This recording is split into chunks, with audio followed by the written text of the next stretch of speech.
The coffee cup shattered against the tile like a gunshot. Scalding liquid bloomed across the kitchen floor. But I didn't feel it. I was staring at the phone in my hand, her phone. Its screen cracked from the fall, still glowing with the message preview. Asterisk, I can't wait to taste you again. Asterisk.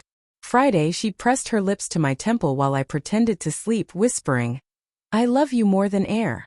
Tuesday, she'd stood in this same spot. Arms crossed, voice flat as the countertop. I need space, Ethan. Just space. Now it was Wednesday, and the word space felt like a blade twisting in my ribs. I knelt, ignoring the burn in my knees, and picked up the phone. The lock screen was us. Last Christmas, her head on my shoulder, snow in her hair. My thumb hovered. The code was our anniversary. Of course it was. The messages loaded like a slow-motion car crash. Asterisk asterisk, you left your scarf in my car. Smells like you. Asterisk Lila asterisk, keep it. I'll pick it up tonight. Asterisk asterisk, doors unlocked. Bring that red dress. Asterisk Lila asterisk, the one you tore last time? Asterisk asterisk, exactly. My pulse thumped in my ears, louder than the rain starting against the window. I scrolled up. Weeks. Months. The first one was from February. Miss your mouth already. Sent the night she told me she was working late with the new client. I'd made her favorite pasta. She'd come home smelling like someone else's cologne. I stood, legs shaking, and walked to the living room. Her laptop sat open on the couch, screen dim. The cursor blinked in an email draft. Subject: I'm sorry. To ethan.hartwell@gmail.com. I never meant for this to happen. You have to believe that. It started as, she hadn't finished. Or sent it. I closed the lid. My hands wouldn't stop trembling. The front door clicked. Keys jingled. Her laugh, light, breathless, floated in before she did, followed by a man's low murmur. I froze behind the half-open door, heart slamming against bone. Told him I needed space, she was saying, voice muffled by the wall. He bought it. God, he's so trusting. The man chuckled. You're cruel, Lil. Deliciously cruel. Footsteps. Closer. I pressed myself flat, breath shallow. Her perfume hit me first, jasmine and betrayal. Then the rustle of her coat hitting the floor. A zipper. Fabric sliding. The wet sound of mouths meeting. I should have burst out. Should have screamed. Instead, I watched through the crack like a coward, throat raw. Her back arched as he pushed her against the wall. Our wall, where our wedding photo still hung. His hand disappeared under her skirt. She moaned his name. Not mine. Something inside me cracked open, cold and sharp. I slipped out the side door barefoot, rain soaking through my shirt. The lawyer's card was in my wallet, Mark Ellison. Recommended by my brother after his own divorce. I'd laughed then. We're solid, I'd said. Lila's my forever. I dialed while walking, gravel biting my soles. Mark picked up on the second ring. Ethan? It's late. She's cheating, I said. My voice didn't sound like mine. I have proof. Messages. Photos. I want everything. The house. The dog.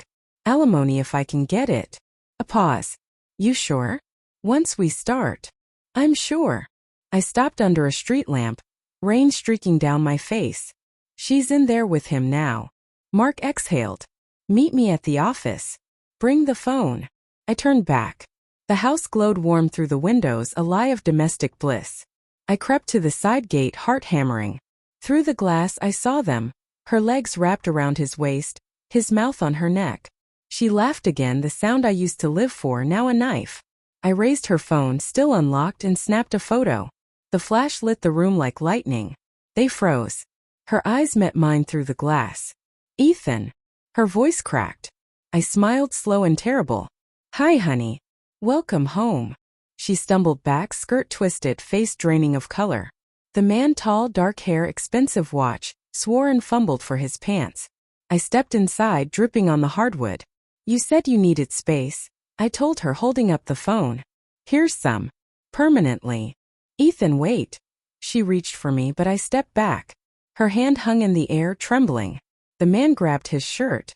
Look, man, this isn't. Get out, I said quietly.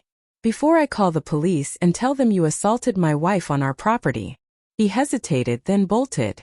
The door slammed behind him. Lila sank to the floor, mascara streaking. I was going to tell you. I swear. It just happened. February 14th, I said. You texted him from the bathroom while I cooked you dinner. That just happened? She sobbed, curling into herself. I love you. I do. But I was suffocating. You're so good, Ethan. Too good. I needed someone who'd tear your dress? I laughed, bitter. Congrats. You found him. I walked past her to the bedroom. Her suitcase was already half-packed. Clothes for a weekend away, I'd thought. Now I saw the lingerie I'd never seen, the hotel keycard tucked in the side pocket. I zipped it shut. What are you doing? She whispered. Helping you leave. I dragged the suitcase to the door. Mark's waiting. Papers will be ready by morning.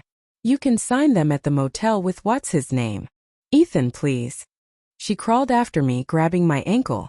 We can fix this. Therapy. I'll end it. I knelt, pried her fingers off. Her nails left red crescents on my skin. You ended it the first time you lied. I just didn't know yet. Outside, thunder rolled. I left her on the floor, suitcase by the door, wedding photo crooked on the wall. As I walked to my car, phone buzzing with Mark's texts. Bring the evidence. We'll bury her. I felt something shift. Not relief. Not yet. But the first cold breath of freedom. Behind me, her screams faded into the rain. I didn't look back.